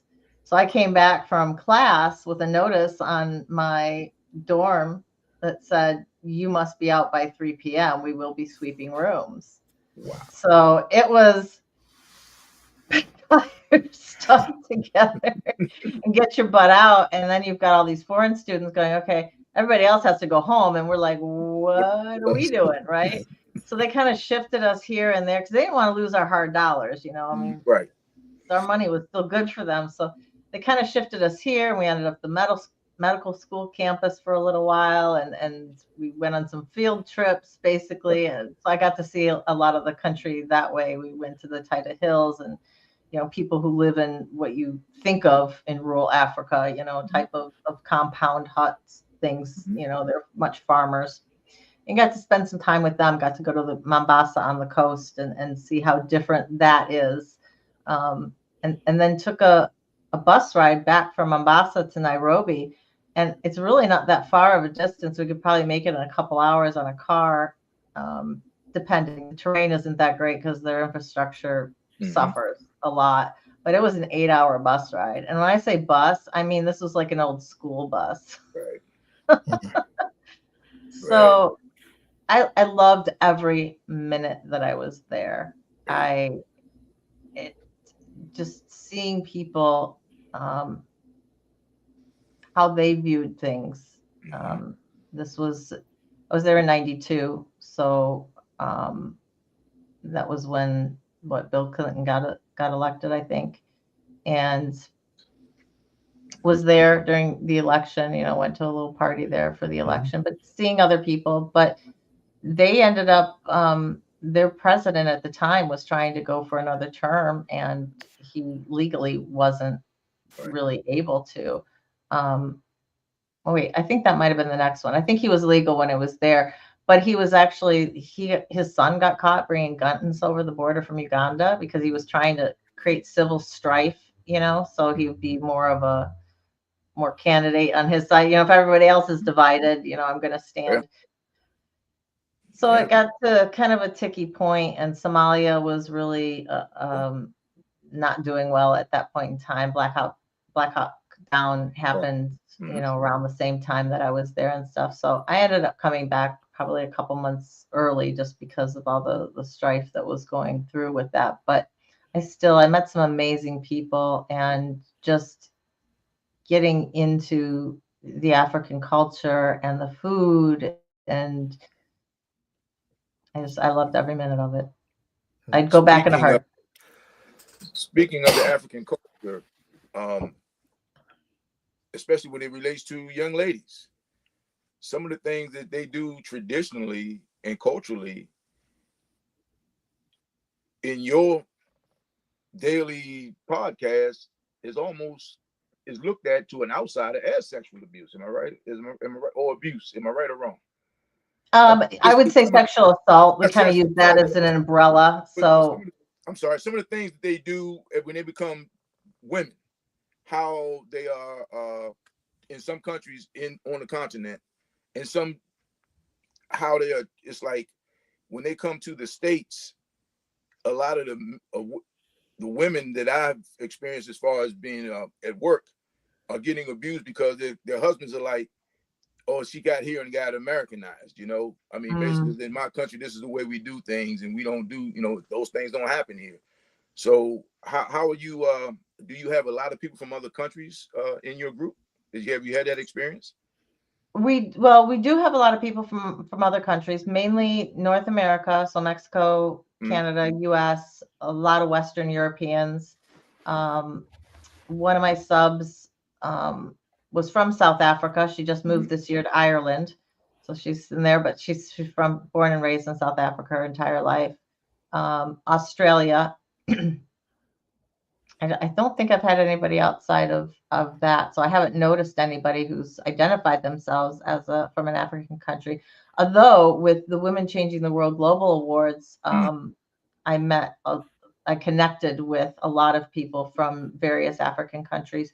The book anthology that I'm doing is produced and for Teresa Chirai, Dr. Teresa Chirai, Teresa Chirai International. And their philanthropic goal is to provide education fees for rural girls in Zimbabwe. Okay. So all the proceeds from the book, that's what they go to, to support her cause. And it's very patriarchal still in most of Africa. Yes. There's pockets where you'll find, you know, things weren't quite as bad because I was in Nairobi most of the time, so major urban center.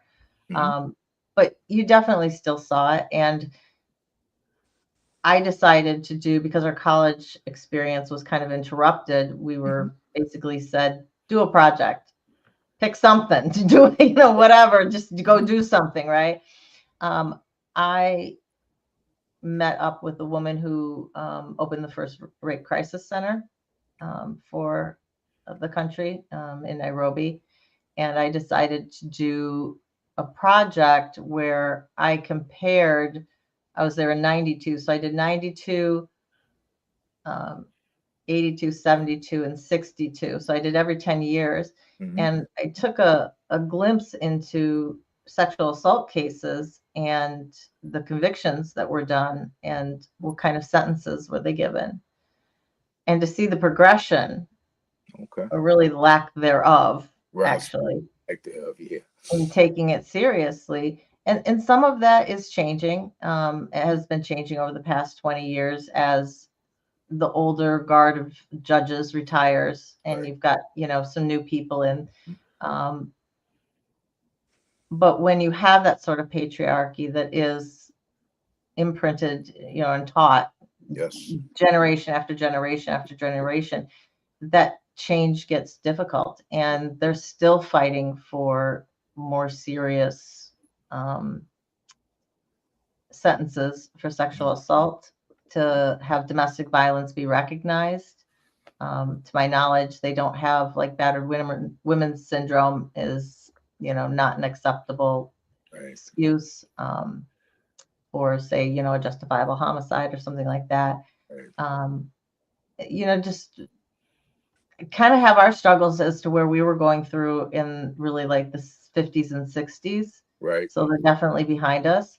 Australia actually is another country that's farther behind us in Really? terms of recognizing sexual assault and taking it as serious as you think you need to, which was surprising to me. They're maybe, I think, like 20 years behind us a little bit. So they're more kind of where we were in the 80s and the 90s.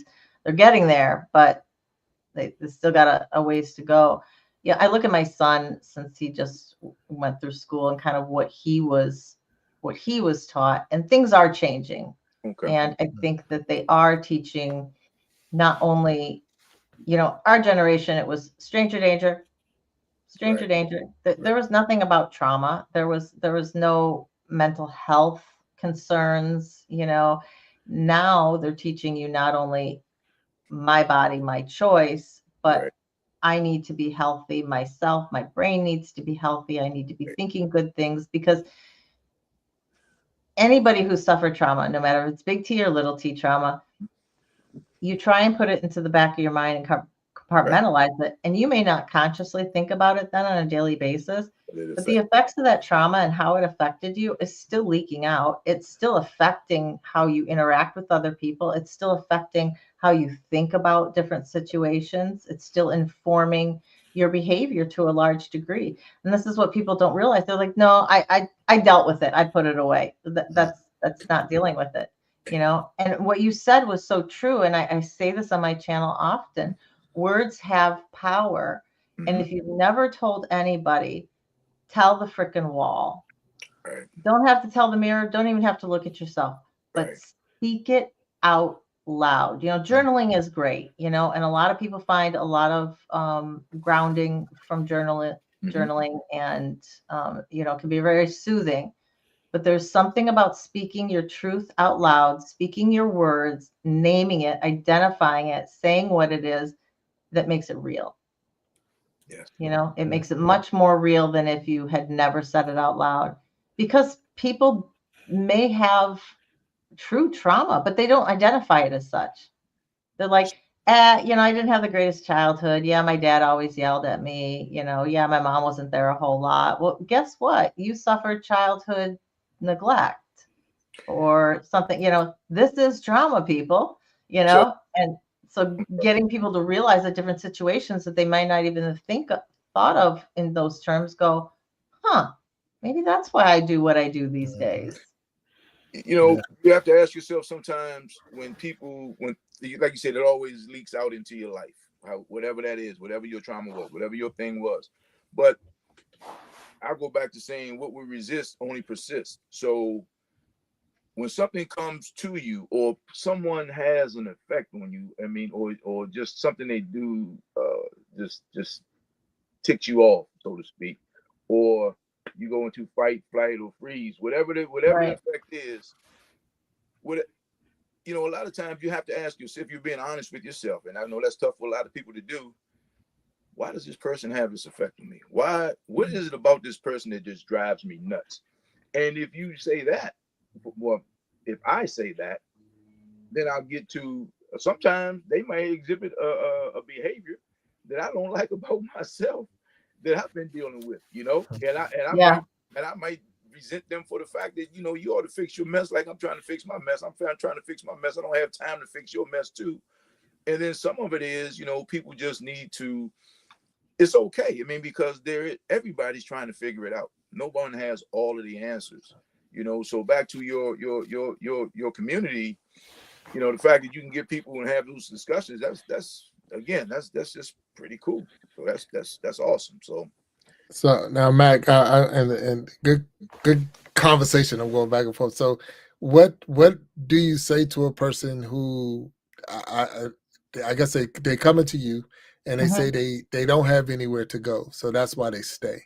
Like you're in an abusive relationship. You're going through, but why are you staying? Because I know it's easy for people to say you should just leave. Why you don't just leave?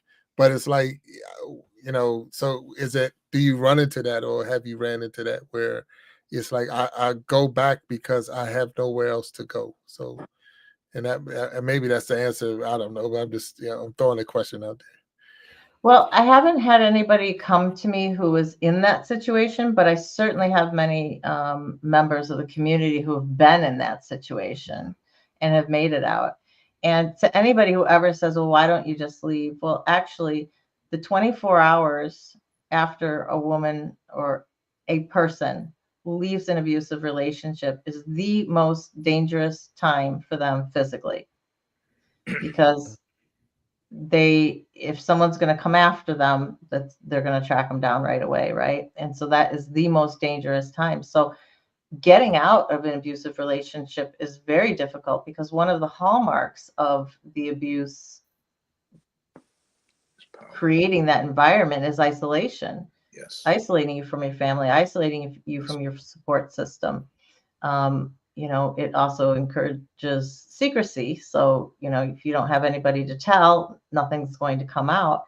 And it takes a lot of planning, There are, in general, women's shelters that you can go to. There's organizations that will help you, but that's geographically defined, right? So it depends on what's in your area. Maybe the only thing in your area is somebody who knows so-and-so, and it's not safe for you there.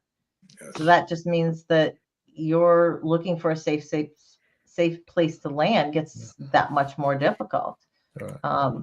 If I ever had somebody who came to me, was in that situation, plan, and have a backup plan, plan to that plan. But you do have to reach out and start making connections. And I know how dangerous that can be too, depending on, how much they're monitored. Right. But, one of the things Walt said, and we, I say, it was just in a trauma center seminar that I did last weekend. And I really love this phrase. It says, we cannot heal what we cannot feel. Right. And, that's real powerful, because if we're not going to be unpacking our stuff and really looking at it and dealing with it, how do we hope to ever have closure from that? So you have to go through not only the mind gymnastics that you have to help heal yourself from trauma, which are the goal oriented in terms of grounding you and keeping you present and working through what happened to you in a way where your emotions aren't so involved. You need to do that, but you also have to deal with that emotional side. And this is one of the things that men and women often come to therapy different. Men are generally dealing with more of the head stuff, and women are dealing more with the emotional stuff. Now, this is statistical averages, guys, so don't yell at me because you fall into one or the other, but just statistics, right? But you have to be able to balance out both. You have to have both to be able to 100% truly deal with whatever it is that your trauma is.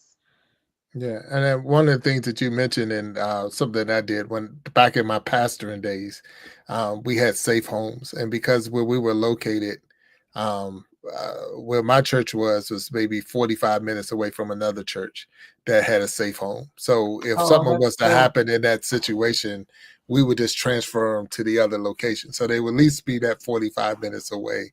And maybe, so that was something that we did.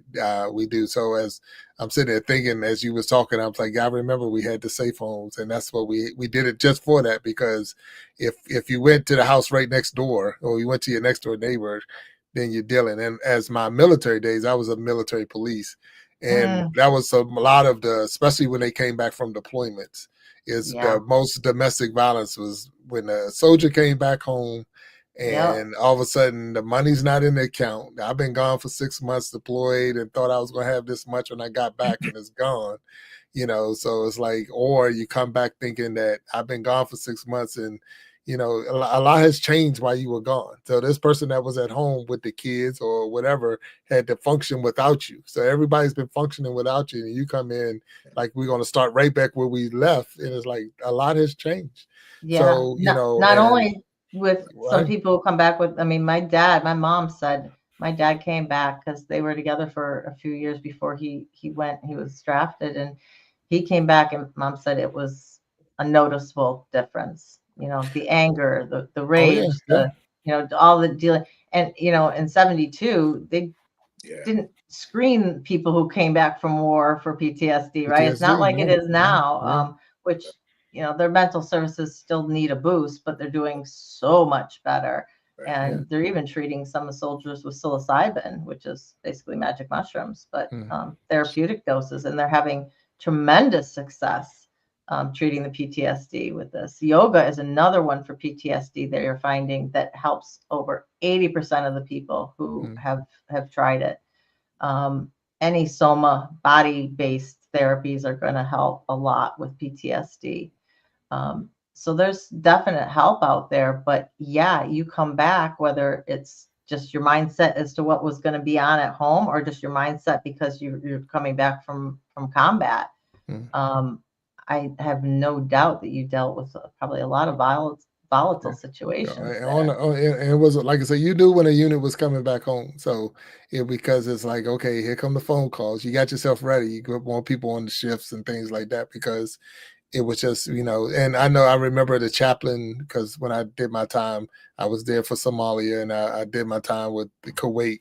But prior to being deployed or redeployed, coming back home, the chaplain would have this big conversation with everybody. All right, you're getting ready to go home, and a lot has changed, and get your mindset and get your mind ready, because you go in with this idea that it's going to be the way I left, and it's not always like that. And when you walk in that door, and you even thinking that you're going to get this great big old, hey, daddy's home or whatever, and if you don't get that surprise or parade that you're expecting, then you're disappointed and you're hurt, because you went out there and you was serving your country and this and that, but you don't get a parade when you get back, and and it's like, walking through the airport, everybody was in favor of you, so it's like, like you're out there, especially Vietnam and all. I know just from watching the stories and hearing the stories. I mean, I lost a grandfather in the Vietnam War, so and I never met him. So my mom tells the story. Remember, I said she was on the show, so she telling the story of how, even in that war, so there's trauma right there, because the fact that your parent went away, but that parent never came back, and then it's like, what happened?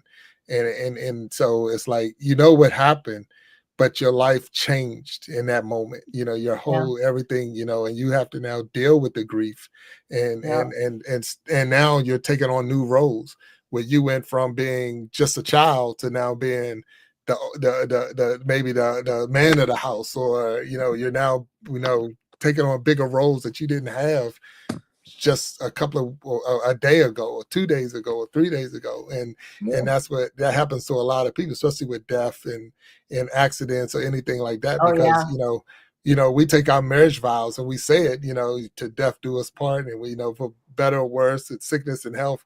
But when a person gets sick, it's like, are you going to be there?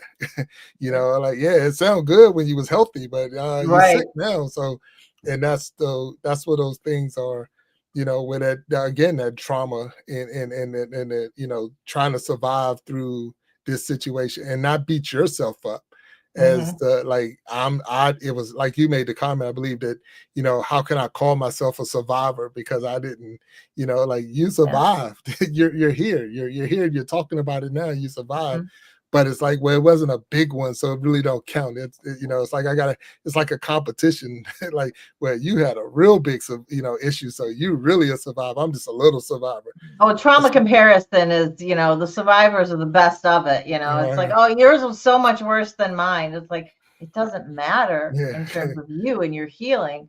It was still the worst thing that happened to you. Correct. And that's the big thing. Yeah. And like you say, that's why I look at it. This is not, here's the show, and I say that with the we're not in competition with each other.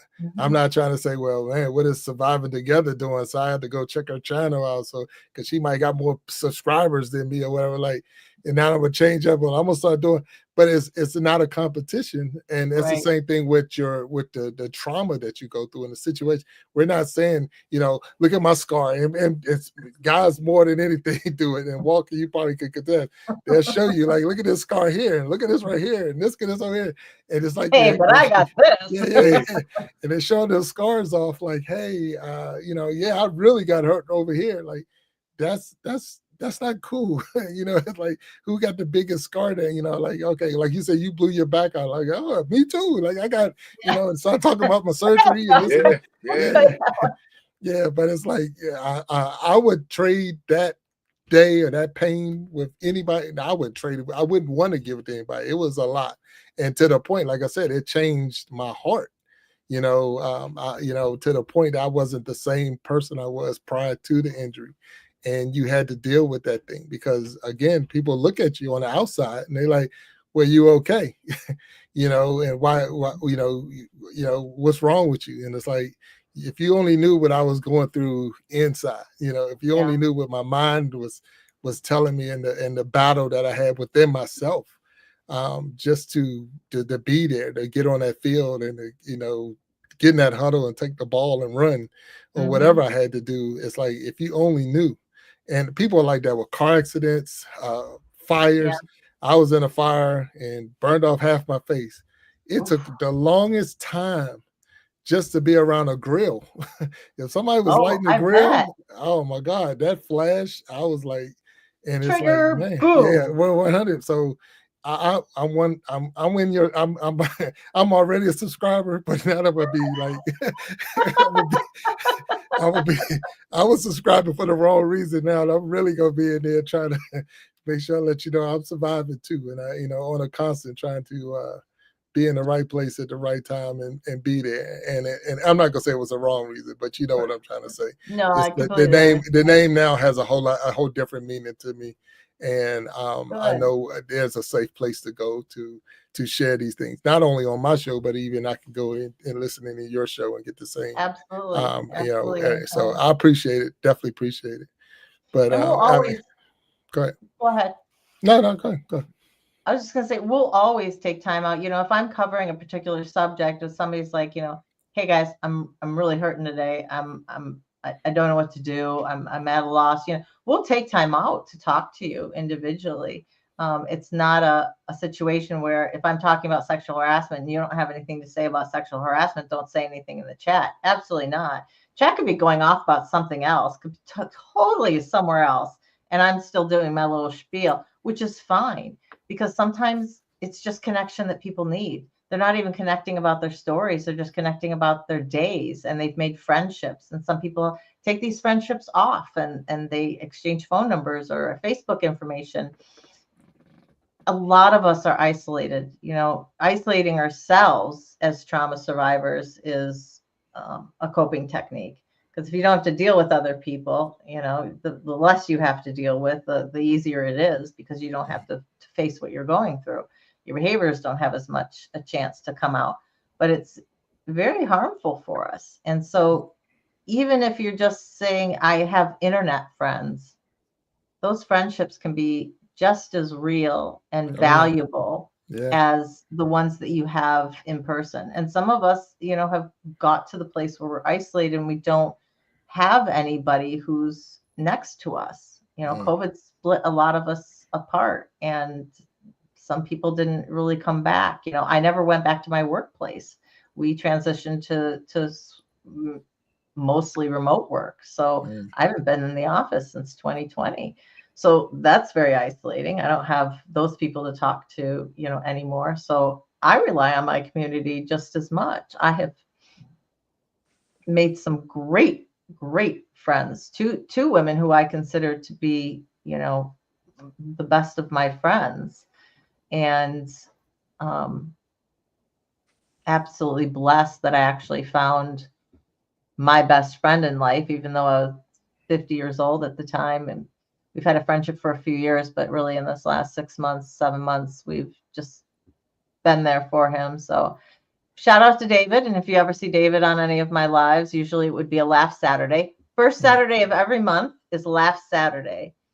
Laughter only. We don't talk about trauma. We talk about silly stuff, funny signs, funny phrases, weird pictures, whatever it is to get laughs, because laughter really is great healing medicine. 100%. Yeah. So now you said something, and Aquafunk put something in the chat. So I posted it up there, I put it back.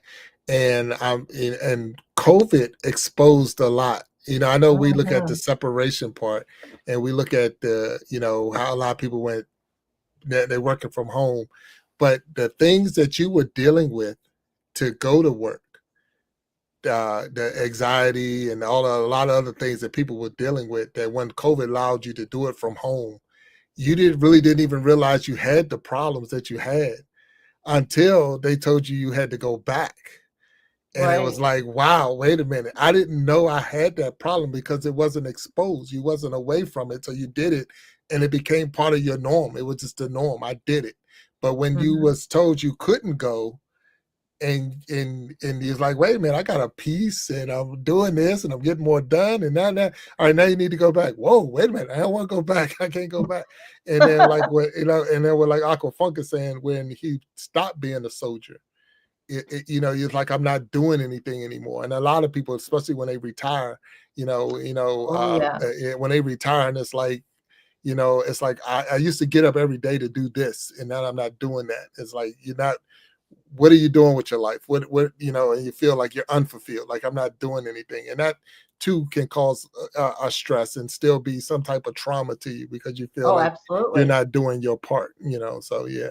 So I know COVID exposed a lot of stuff, but at the same time, some things it was a healthy exposure because of the fact that you didn't even know you had a problem until, especially when they said it was time to go back, and then it was like, whoa, wait a minute, because I gotta take care of something real quick. I'm just but I walked. I don't know. She just clicked off, but she'll be back. Yeah, she'll be back. Yeah. Hey man, the old expression. If everybody put all of their problems in the middle of the floor, you'd be knocking people over to get to yours, and instead of taking on somebody else's. Right. And we cope better than we think. People say what they can't do, but if you think about what you do on a daily basis, just to get through a day, you really, we make a lot of decisions, and all of them aren't life or death, but we make a lot of decisions, and we face a lot of challenges just to get through the course of the day. So, I just don't understand. I understand, but I don't understand like why we're so hard on ourselves as people, because we've done it. I mean, like every tough time you've been through, you've been through, because here you are. Right. So I mean, you survived it. I mean, you survived it. But my favorite quote, man, Og Mandino. If I just can find it, nothing is. I'll come back to it, Jack. I just lost my phone, man. Right. But it's me and my phone, right? Right. I just think, man, it's just great to be able to talk about your problems and face them and understand that we all go through stuff. Oh, here it is. Nothing is so easy as to deceive oneself, since what we wish is always easy to believe. No one in my life has deceived me as much as I have. And what I get from that, and that's one of my favorite quotes, is basically, once you manage your expectations, of other people, and show yourself some grace. I mean, and I'll just speak for myself. Life got less complicated. It didn't get easy, but it was less complicated. At least it allowed me to have a plan. When I stopped allowing people's actions or inactions basically dictate my life, my time, my values. So once you realize that, and it's a tough thing to do now, because we grew up not having to do that, not really caring what people think, so to speak. I mean, I heard your story earlier, Mac, about all the stuff you went through as a kid, but like it's times 10 with social media, because now the bully doesn't even have to face you. The exactly. Yeah. Oh, get online, so much worse. Do his thing, and then the other cowards get to get online and yeast it up and give him, instead of standing in a circle, fight. Right. Now everybody's, likes and shares. Your life is not ruined, but affected because of people's of how selfish and how cowardly the cowardly acts that people do. Definitely expecting things that they won't even do themselves. So right. Yeah. Are you well, okay? the more we know, Go ahead. Everything good? Yeah. Okay. Dinner is ready, so they were just hollering at my son and stuff, and I said, I'll just, it'll stay warm. I'll be there in a few. Yeah, But I just wanted to say that I had something great to follow up with you. Well, I remember what I was gonna say. You know, when we admit to ourselves what we're going through and what our problems are, it is the only way, Yes. personally, I believe, to be able to set your boundaries where Yes. they need to be, because other people are going to be able to move those boundaries, especially if they're good manipulators, if you aren't certain within yourself. And that really takes looking inside and being honest with ourselves. Yes. I said, know yourself, know what you may choose to change those boundaries later on. Right. But you have to make those boundaries for what is good for you at that particular time. And if you're uncertain as to what's going on with yourself, you're not going to be able to set those as rigidly as you need to be. And you know, you get into kind of those same situations where people are affecting you and they don't necessarily need to be. So yeah, 100%. That's good. So Mac, we're close to the end of the show. Okay, and I know great. you got things to go, but I'm gonna see if you wanna if you have anything that you want to share with those who might be out there listening, any advice you want to give, if someone's going through, or whatever you want to give. This is your moment in the spotlight to share whatever it is that you want to give us, and I appreciate you for being a guest on the Iron Sharpening Iron show. And even the after show, you hung out with us, and it was good conversation, and I learned a lot. The show did exactly what it's supposed to do. I'm a little bit stronger because of the conversation I had with you, and I hope you're a little stronger having a conversation with me. So, and Walt, thank you again for being here. And we still got to get you a name, man. We're gonna do that. We're gonna get you one. Absolutely, you know, and if you guys ever have anything that you want to talk about on my channel, you know, you're always welcome. I'm always looking for male perspectives on different things, and it's and if anybody out there, you know, has any issues and things that they're not sure if the channel's right for them, feel free, email me, survivingtogether@gmail.com. It's in every video description that I have, so you can find it real easily. And I'm happy to speak with you, to give you a bit more advice, or to you know, point you to a research. You know, I'm not a therapist, I'm not a counselor. You know, my professional card lies elsewhere, but this is where my heart is, and helping trauma survivors is really my passion in life. It's what I feel is my life's purpose. Whether it's doing it on YouTube, whether it's maybe eventually doing speaking engagements, or writing more books, book chapters, I don't know, but I want to continue to reach out. And if I can help at least one person, you know, I get those emails from somebody who says, you know, hey, thanks. This community's really helped me and through a hard time. That means that there's still a need for this place. You know, I talk about growing, and I'm never going to get monetized. I mean, I'm going to get super chats. I'll get the ability eventually to get like super chats and super stickers, right? But they're never going to monetize me because of what I do in terms of ad revenue or anything of that nature. So when I talk about growing, it really is a matter of the more subs that I have, the more people I've been able to reach, and hopefully, and some people may just sub because they found a connection somewhere, and they're never going to be a real true part of the community. But I think growing as organically as we have over this past year and a few months, I see a lot of people, whether they're in the chat or whether they comment on something, you know, they're around. And that's what I want. You know, I want to be able to have good conversation with people from diverse backgrounds, different countries. That's so helpful. We'll start talking about something in the US and somebody's like, oh my gosh, it's so different over here, wherever they're talking from. And it's amazing to compare and contrast some of it. Sometimes it's better over there, sometimes it's better over here. But the rest of the month, just for everybody who wants to know, is Sexual Assault Awareness Month is April. So I am covering a lot of different topics with sexual assault, but trying not to do the normal things that everybody covers, taking it from a little different tract. So I'll be covering sex trafficking in the U.S. I'll be covering sexual harassment at school.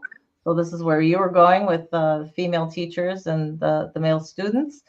Talking about it from both avenues, but dealing with it from a school avenue.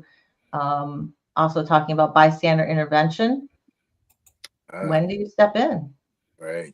What do you say if you did? Right. What kind of situation are you stepping into? So that's something that we'll be speaking about this month, as well as it looks like on Friday. So just a couple days from now, I'm going to be doing a special live, and I'm going to be covering vigilante pedophile hunters. So these groups that have gained popularity on social media because they've been portraying young people and trying to lure out who they deem are pedophiles, and then they go and videotape the whole thing and then post it on social media. Wow. And kind of how is it helping?